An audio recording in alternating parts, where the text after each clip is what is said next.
Hey, this is the Busy People Podcast. I'm here with my brother Jermy Stern, Dr. Jermy Stern. Tell us a little about your background and tell us a little about your upbringing as a child. We got to get this close for the podcast. Yeah. We can't. I know it's live. We're going live here. Anyways, all right. I won't beat around the bush. So my background: I grew up in Houston, Texas, in 1980, 47 years ago, and I grew up in Baal Tshuva. So I grew up secular, and in a nice family, a nice Jewish family. I went to Beth Israel, which is one of the biggest reform schools in the country. And long story short, you want me to get into my whole tshuva story? No. I mean, you could, yeah. Yeah, actually, yeah. Or whatever you feel comfortable to. Pardon Louis' Yeah, part of what. staying. This is part of the podcast, right? The setup during it. You're being funny. You don't want to answer my question. People know to be patient with Louis. Nah. Tell me about your childhood. I want to hear. My childhood was great. It was free, happy.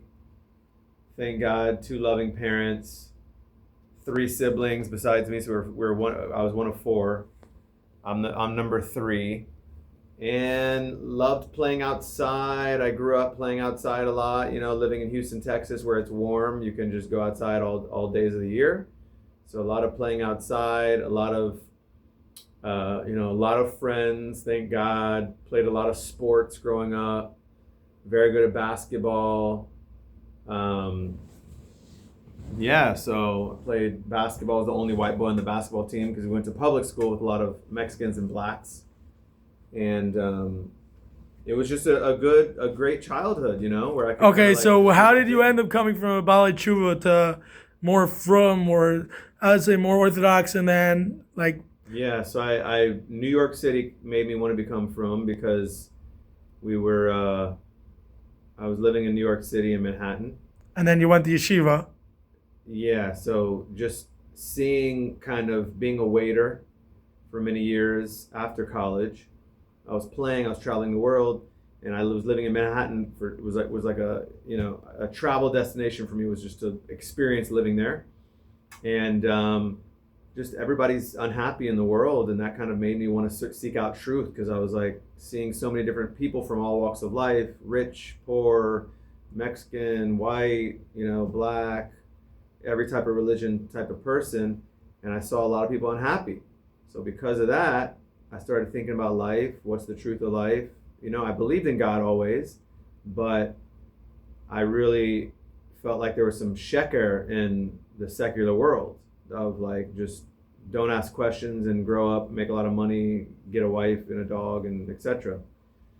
So that led me to kind of like exploring Judaism. And as I explored Judaism, I got into it more. And also my life experiences. I was fired. I had I was waiting tables in Midtown Manhattan, making a lot of money, and I was fired from that job. That's a whole long story also about how I got fired, but I got fired. And then I was like thinking about life that much deeper, because I felt pretty low getting fired. It's not a good feeling. What am I doing with my life, etc. And then my best friend, who was from many years before me, when we were in college, because I was about 26 at the time, he emailed me right at that moment. And so that was a hit me deep, that he emailed me and he was like, aren't you curious about, he was living in Israel. So 3 of my best friends were already living in Israel he was like, aren't you curious about this life I'm living and all these things I'm doing now? And, I've never really put pressure on you, etc. But I want to share this with you. And so that struck me deep. And so then that kind of like pushed me. I went to go visit them. I did like essentials classes in Aish for like a week. Spent some Shabbosim with them. Very inspired. Read Shlomo Carlebach, one of Shlomo Carlebach's books, and bought a pair of tefillin on my last day.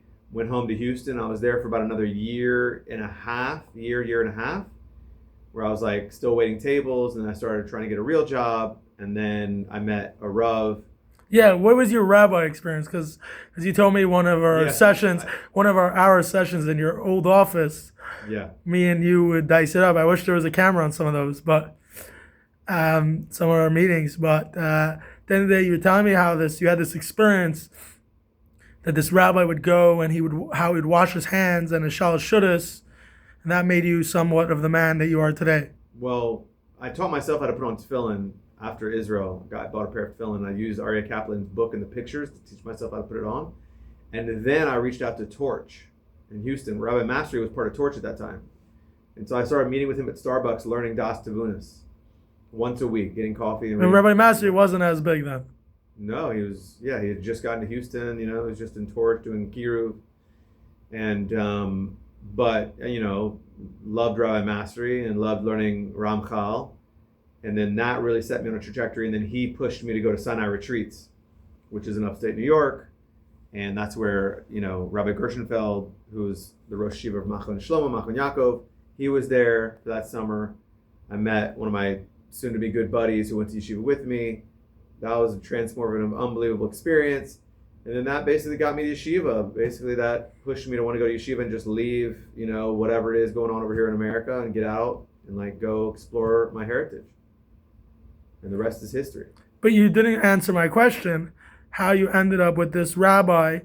You were in this yeshiva and how you were very enamored, I guess is the word, from how I can't remember which Rav I was talking about.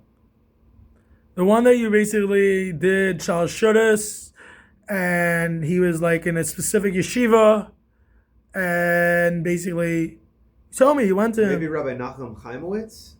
Maybe. Who my close friends I told you became from before me. They went the Chassidish route, and they found a Baal Tshuva Chassidish yeshiva in Rabbi Shemesh. Okay. And Rabbi Chaimowitz was the Rosh Yeshiva, and he became my Rav as well. He actually started a podcast recently. But he was unbelievable. His shiurim on basic hashkafa are just amazing, and he's very, very deep connected Rav. So yeah, he had a big. So I would leave Machon Yaakov and go once a week to his shiurim, to the heart of Yerushalayim. Okay, and what was that like for you? That was beautiful.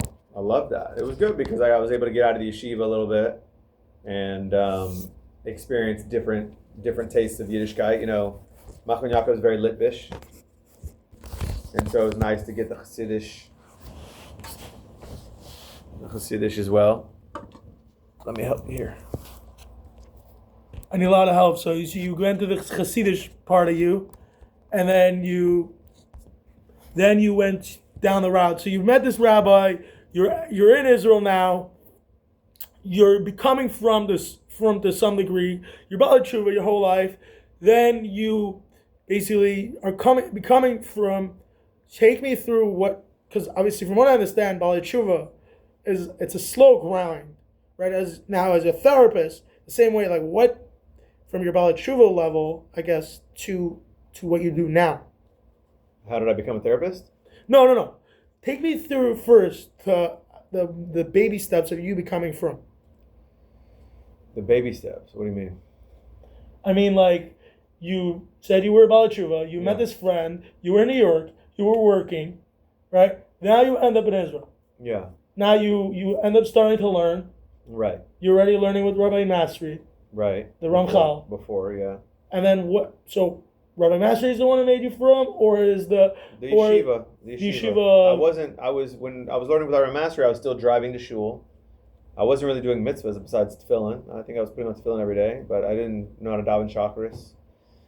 So I basically said, when I go to yeshiva, when I get to Yerushalayim, I'm going to go to yeshiva. When I made that decision, and when I get there, I'm going to dive in, and then I'll start doing the mitzvahs. And what would you say to most people that say they're going to dive in? They're Baalei Tshuva. They're starting out, and now they're in between. Yeah. Right? Because a lot of our decisions in life is we're in between. Right. Yeah, so it's hard. Yeah, it's hard because I became from at a later age. A lot of people now are their early 20s or even in college. So I was 27 when I got to yeshiva. So that was already. And then you got married later. Or was it? Yeah, 27. And then I got married at 30. So I was mature enough to the point of I tasted all these different things in life that I was like, okay, I'm certain this is the right thing, and I want to do it. Once I surrounded myself in yeshiva, and I was around Rabbanim, and I was around friends that were all interested in the same things that I was interested in, coming close to God, learning Torah. So it was easier for me. It was easier for me to just, it was all real to me, and I was connecting, and I was loving it. I was loving Torah. I didn't really study or try so much in school when I was growing up, or even in college. So I was applying my mind for the first time. That felt good for me. To apply my mind to the Torah and like break myself over the Gemara, things like that. So for the guys that are in between that are like, yeah, it's hard. It's hard for me to relate to that because my experience is very different. Okay, so now you're in Israel. You're learning. You have this crazy experience with this Rabbi Chaimowitz, the Sari rabbi. You go to this shalosh from my vague memory from a year ago, and it seemed like you got very awakened. Louis took it out of you, brought it out of you that you were very awakened. Yeah. Because you didn't even remember yourself. Remember what? That you were awakened. You were explaining to me, because I was telling you some about my life traumas, as you were getting to know me. Yeah. I was telling you some about my stuff. Yeah. So, you're meeting, you meet this rabbi, and then you go from there, and then you leave Israel. So, take me through that. Leaving Israel? No, experiencing Israel, and then after you left Israel, together. What was your experience like? The experience was amazing. I loved it. I wanted to stay in yeshiva forever. It was just an amazing experience. Friends around you, and then I started dating. So then that was obviously the next. You dated in Israel? Yeah, I found my wife in Israel. Found your wife in Israel. What was that experience like? That was amazing. I loved dating. Bring me through this. I love dating in Israel because bring me through this. I had a year. So by Hanukkah time, your second year of Machon Shlomo Machon Yaakov, they say, okay, you can date now. I mean, if you're older, they're going to say. Is it similar to BMG that they put you in the freezer? Yeah, you're in the freezer until Hanukkah of your second year, and unless you're older, if you're in your 40s or whatever, okay. Okay. So take me through. You're now getting married. You're engaged. Yeah. Where you get married? We got married in Chicago. So now you left Israel. Yeah. So you don't have that kedusha. Right. You now starting to work in your therapy degree. Right. All these different doctor degrees. Right. And now you have a wife. Yeah. So take me through the beginning years of your life. Yeah, that was a big transition. Living with a woman the first time, seriously, your wife. That was big stuff. It was exciting. It was inspiring. My wedding was amazing. The beginning was also hard because I didn't really know how to have a healthy relationship with a woman. So that took some falling down, picking myself back up.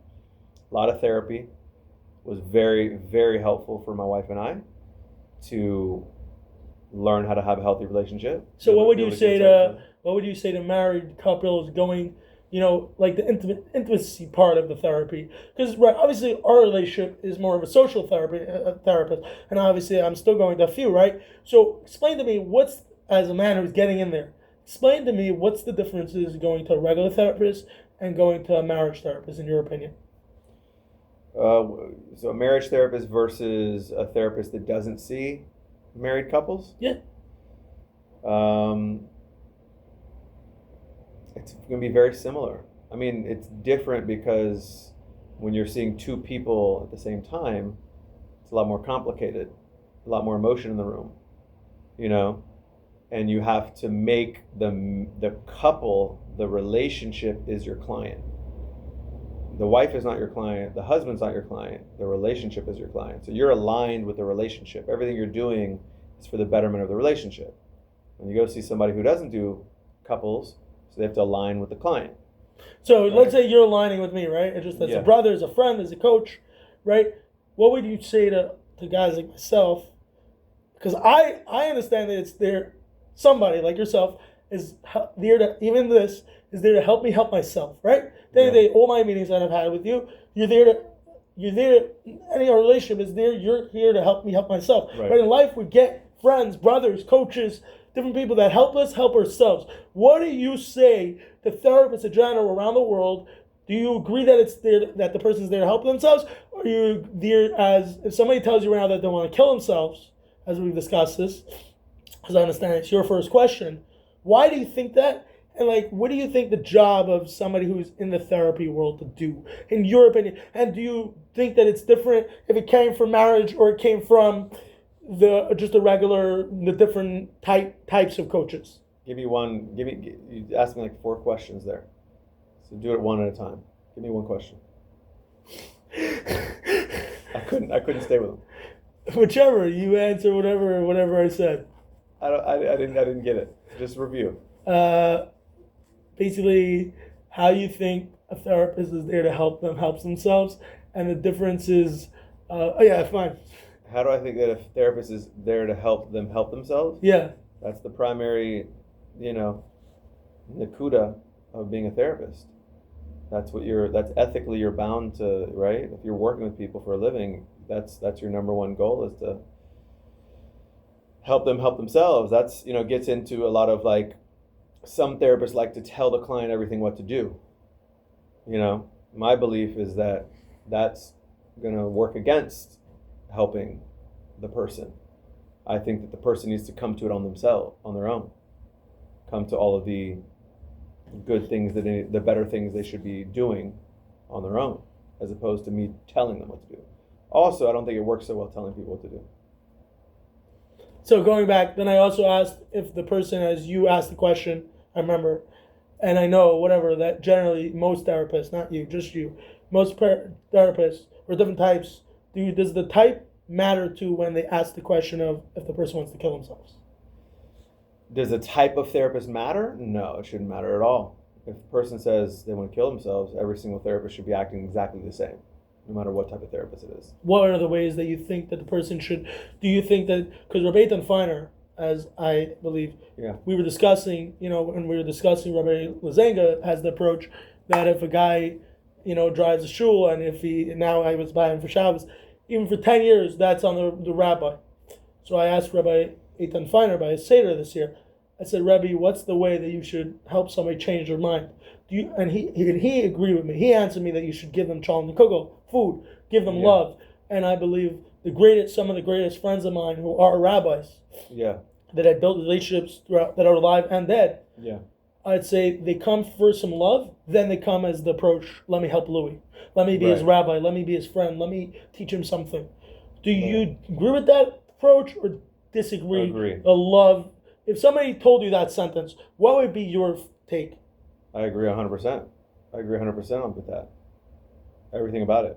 I think that. So as me, as a friend, I've had more than 5 people called me within the last few minutes of them dying or the last day of their death.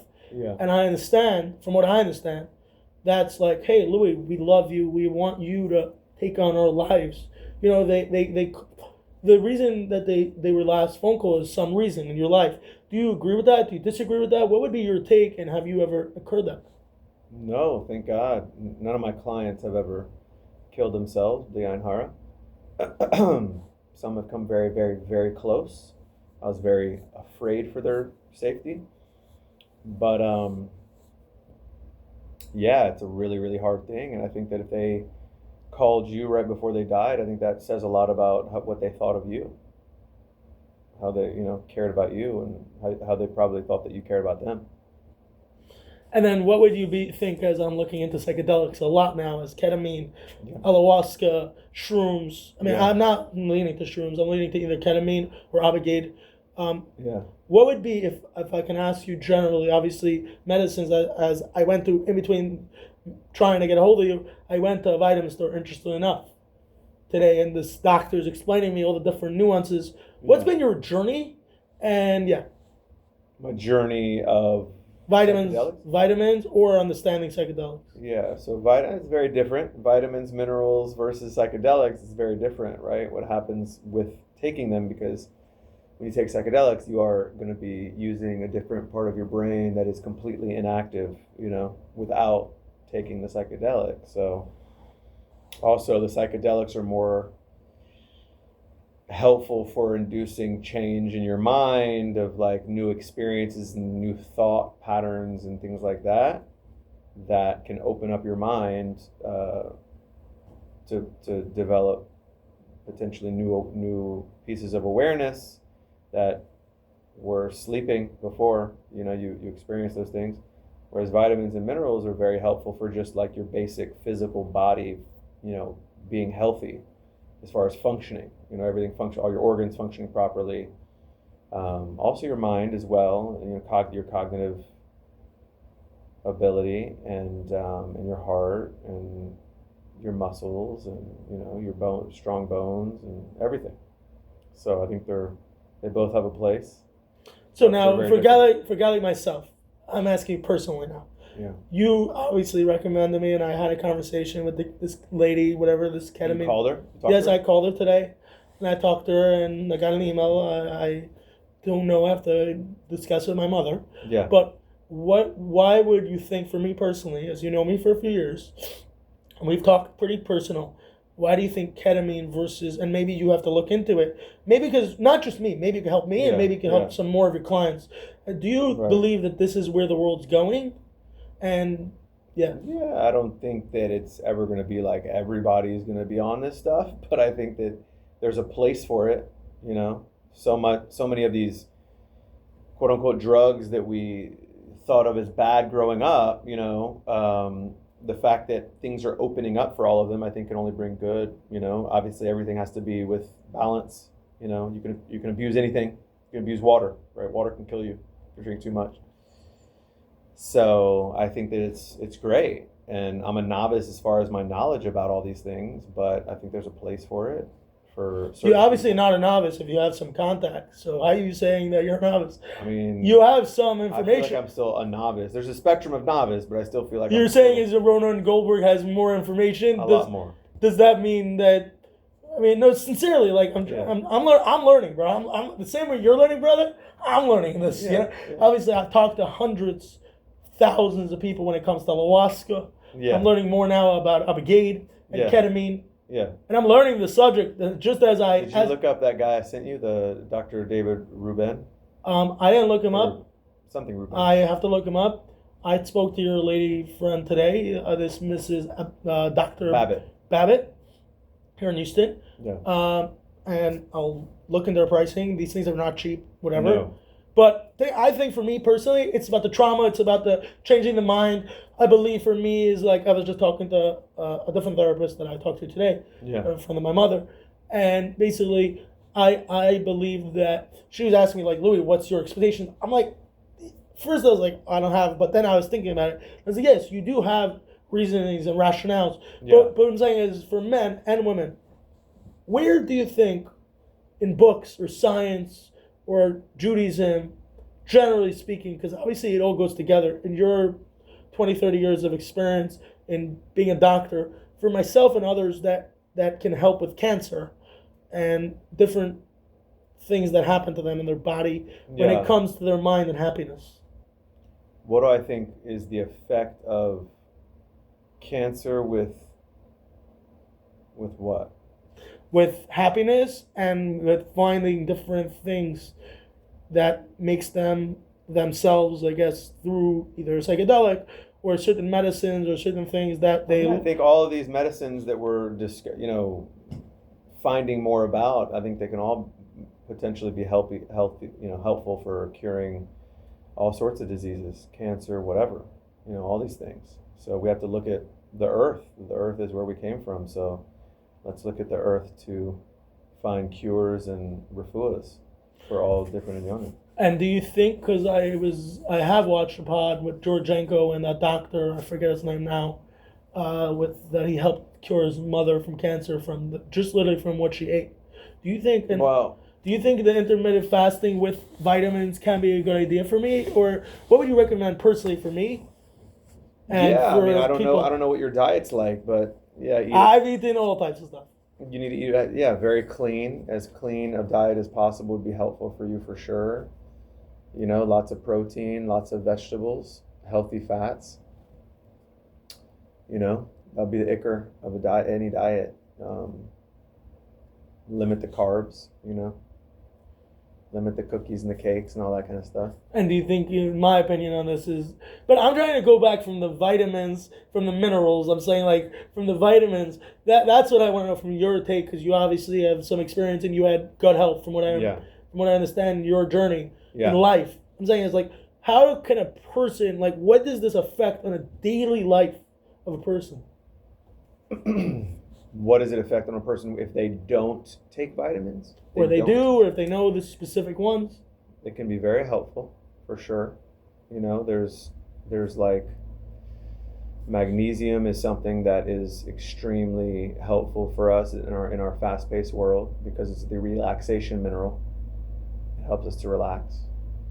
It also helps you to go to the restroom, in a smooth way, regular way. So magnesium is very important. Vitamin D is very important.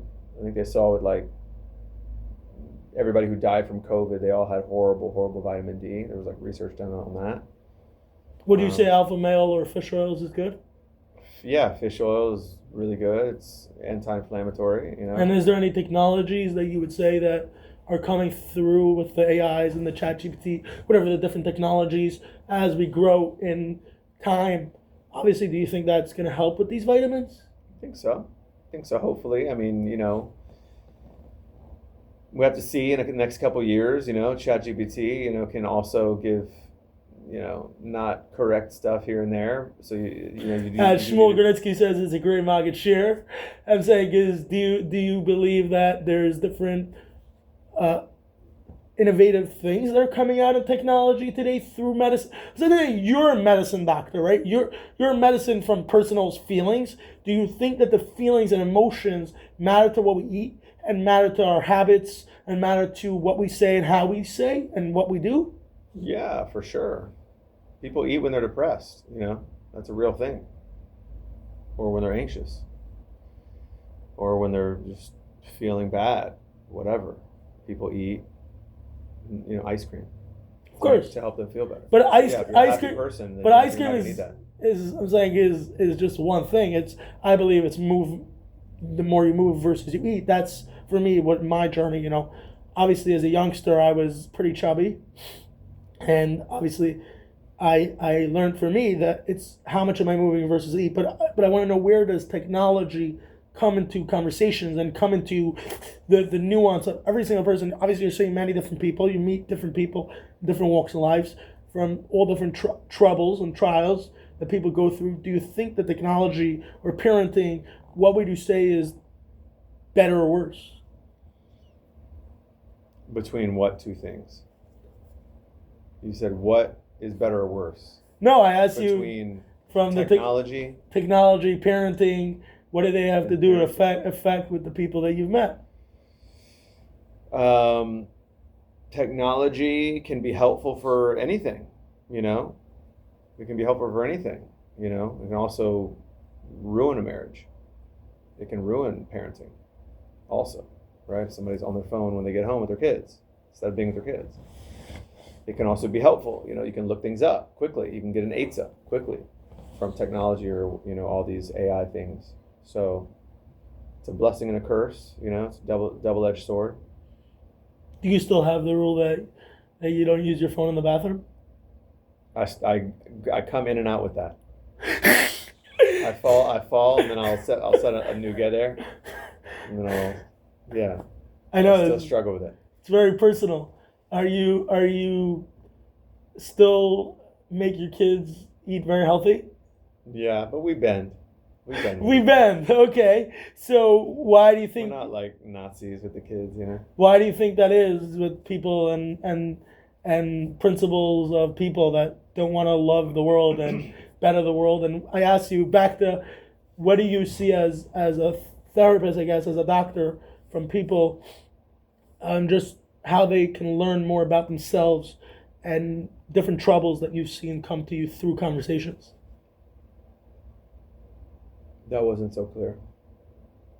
What does that mean? Your question's not so clear. I didn't understand exactly what you wanted me to say. whatever you feel comfortable saying based on my question. Kumbaya, my love. My question is basically like how you deal with people's emotions and feelings and thoughts when they have traumas like myself. With love. And back to Rebbe Lazenga's answer. With love. No, that's not what Rebbe Lazenga said. Rebbe Lazenga said that he'd rather leave.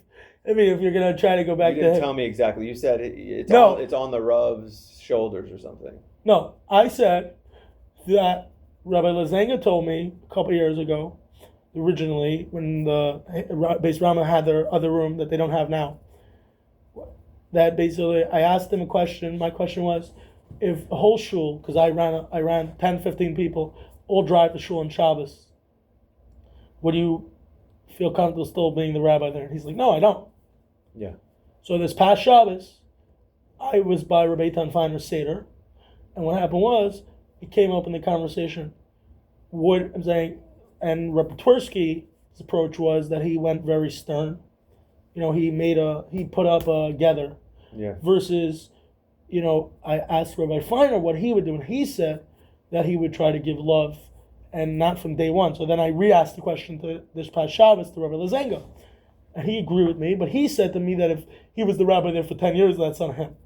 So I guess my question is, you're saying you just love people? What does that mean when somebody comes to you with a trauma? That means that, you know, the only way I can help them is if they trust that I care about them and that there's a relationship there. You can't help anybody if there's not a relationship. So you have a relationship with me for a few years now. I'm saying, let's just say I tell you X, Y, and Z. I'm saying that's obviously... You're a tough client, by the way. Why am I a tough client? Still client. Still client for life, brother. You didn't cooperate always. Saying like, what does that mean? I'm supposed to cooperate. You're supposed to cooperate, Louis. You didn't cooperate. What does that mean? I'm still a client. I'm a client for life. Some people can't get rid of them. So explain to me, just the other therapists, what has been some of the books or some of the things that you're seeing now in 2026 for the next 10, 20 years of therapists? I think that working with people is complicated, and you do the best you can. You know, Hashem gives certain people certain koiches, and you just come at it from an emistic perspective, and you sit with people week in, week out. Building a relationship is the ikr. To have a client that you have a consistent relationship with, they feel secure, they can talk about whatever it is they need to talk about in the room, and change comes through that. It's obviously a lot more complicated than that. That's a very simple way to put it over, but change comes from the relationship. You know, no matter what type of therapy is done, basically the relationship is the main facilitator of change. And what do you think are the ways of therapy is changing from HIPAA laws? Can you give me a little bit on that? I don't know of any changes. Everything, the HIPAA is still in place, which is just everything's confidential, you know. But there's always somebody listening on the phone. You don't know who that is, but yeah, nothing's really changed in the past 20 years that I know of. And what has been the paperwork behind scenes? Because I have other friends that are therapists. I have a couple that I've talked to, and they all tell me that the paperwork is brutal, that they have to type it in this and that. Explain to me, give me a little bit about that. You just write a progress note. You write a progress note of the basic stuff that went on during the session. You know, some people, you know, when you work for an agency or you work for a group practice, maybe they require that you write more detail, you know, but like when you're your own practitioner, you can be very kitzer and, you know, basic, not put down so much stuff. It doesn't take so much time. And let me ask you, like, what do you think would be in the next 10, 20, 30 years of other therapists? From obviously a lot of ladies, they like going into obviously now I'm doing myself. There's the, what's it called again? The walls one, where you put up walls. What's that called again? What, the therapy? It's a specific type of therapy. I don't know. It's a couple courses that you put up walls, basically. I don't know. What's it called again? I blank now. But what would you say are some of the tips and tricks that you've learned by being a therapist for 10, 20 years? What would you say is your way, and school-wise? in college, what would you say that you recommend for others? Social work worked out for me. You know, you can become a therapist in like so many different ways. Social work, I think, is pretty accepted, across the board, very, very much so. It's probably the most dynamic. You can do so many different things with it. But like at the same time, you can become a marriage and family therapist, you can become a counselor, you can become a psychologist, whatever. Doesn't really matter. And why do you think women, like my own mother, likes to become an occupational therapist? What's the difference? I mean, obviously, I've looked into some of the back, and what's the difference between an occupational therapist, social worker, psychiatrist, psychologist? And obviously, I've been to all. I've been to all of them. I've been to all of them. I'm that crazy, bro. Occupational therapists it's like helping people function, Okay. like physically. Yeah, like my hands shake. Right. So if you come to a regular therapist, they're helping you just with your mental well-being, Yeah. with your mental health. Physical therapist is physical, being able to move also in a different way. Occupational therapist and physical therapist is a little bit different, but What ways is it all different? therapists are good, man. No, but go We're all back to trying what. change the world. What are the ways that they're different? I don't know so much about occupational therapy, Or just social worker, or whatever that you do know. Yeah, social work give me is a little. like, we all learn about the mind. We all learn about how to help people. Okay, That's so it. what are the ways that you have learned about the mind? I've learned a lot of different things about the mind. So give me mostly and from the Freud. people around different ways. Mostly from Freud and psychoanalysis. That's my main knowledge set is based in that. So Freud, why did he become such a deep person in psychology, this guy? Because I was AIing him in his different ways, and I'm curious to know if you agree with this or not. From three to nine. I have like 5 more minutes. Okay, so I have a couple. This is important. From 3 to 9, a child develops. Yeah. The mind develops, and even my own brain. I had a surgery at 3, so I lost some developmental. Why do you think that is, and why do you think that's one of his biggest studies, Freud? Because the early years, that is like the main development of the brain happens then. The brain continues developing till we're like 25, 27, but the ichor of development happens then. And if things aren't healthy or close to healthy in the home, where the kids have to develop these defenses for like survival, so then that basically places a hiccup in the kid's development that for the rest of their life, the kid has to kind of play catch up to try to get back that hiccup that was lost in the development because of the trauma, because of the unhealthiness of the home, whatever it was, or the experience that they had. So, yeah. What would be 5 books you would recommend? 5 books on therapy only? No, it Or could be anything? Judaism, it could be anything. I've had different answers so far. Let's see. That you read or use every The day of your life. Narcissistic Family is a great one. I like How to Raise Your Kids Without Raising Your Voice, which is about parenting. I Will Teach You to Be Rich is a great one for building wealth and getting into finance. And obviously, like Chumash. Psychoanalytic, what is that? Psychoanalytic Diagnosis is great. My best friend just wrote a book on Baal Shem Tov, Who? Micha Hyman. Maybe I should read He that. lives in Israel. It's in Hamish. I donated 3 to Hamish. Or Maybe. he donated 3 to Hamish. Oh, maybe I know him. I don't know. Maybe I saw it. I don't know. Maybe. And The Gift of Therapy is also a good one by Yalom. And you're That's also really good. you're a Braslav also. Love Breslov. Okay, and then I'd ask, what's been your journey in parenting? Yeah, so seeking out a lot of Eitzah for how to deal with these monkeys. They're monkeys. How do you handle monkeys? They're wild animals. So you have to seek Eitzah. Mentors, teachers, rebbitzins, rabbis, asking a lot of questions as you're going along the way, being on the same page with your wife. Shalom bayis is obviously the ikr. As long as the parents are in a healthy relationship, then that's that's going to be the main, As you've had a few main kids, parenting. what do you think could be worked on in the chinuch world? What do you think could be different in the parenting as a? We're not getting controversial here, are we? Yeah, yes, we are. If these rabbis were still, just kidding.